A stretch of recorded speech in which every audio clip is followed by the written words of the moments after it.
Dr. Jerald F. Dirks, head of the Methodist Church who finally chose Islam.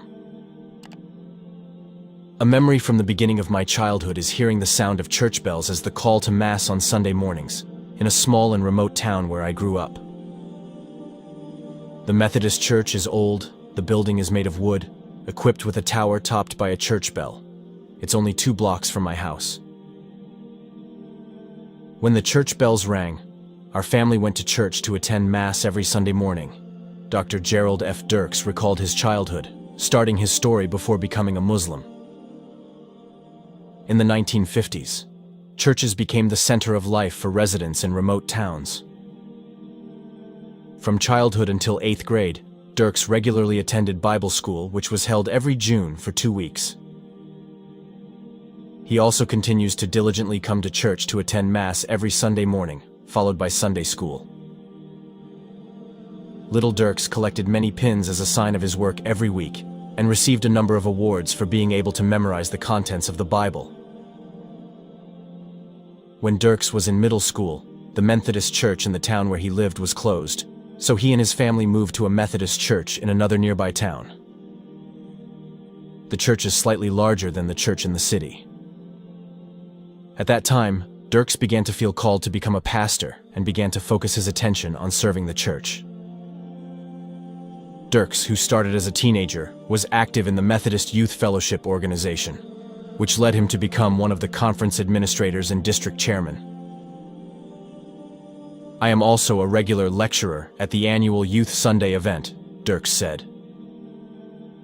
His sermon activities began to attract the attention of the wider community. Dirks gave his sermons in various places, besides churches. At the age of 17, he was already a student at Harvard College. His determination to become a priest was firm. Therefore, he also enrolled in a comparative religion course which lasted for 2 semesters. The course teacher is Wilfred Cantwell Smith, who is an Islamic expert. During the course, I paid less attention to Islam than I paid attention to other religions, such as Hinduism and Buddhism. The 2 religions I mentioned last seem to influence the mind more and are still foreign to me, said Dirks. On the contrary, Islam looks similar to the Christianity I follow. Therefore, I did not really concentrate fully on Islam. However, I still remember my writing assignment about the concept of revelation in the Quran. To meet the demands and strict standards of the course, I managed to find a library where there were about 12 books on Islam, all written by non-Muslim authors.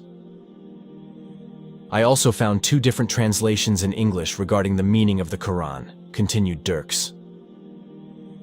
At Harvard, he was nicknamed the Hollis Scholar, because Dirks was one of the prospective theology students who was always considered at the academy. He then became a youth pastor at the United Methodist Church, and not long afterward received a license as a pastor from that church. Dirks graduated from Harvard College in 1971. He then enrolled at Harvard Divinity School and received a Master of Divinity degree in 1974, after previously being ordained into the ranks of the United Methodist Church. While completing his seminary education, Dirks also completed an educational program to become a chaplain at Peter Bent Brigham Hospital in Boston. After that, he served as pastor of 2 United Methodist churches in remote areas of Kansas for several years. Accepting Islam. Dirks became interested in Islam after he became acquainted and interacted with a number of Arab Americans who happened to be Muslims.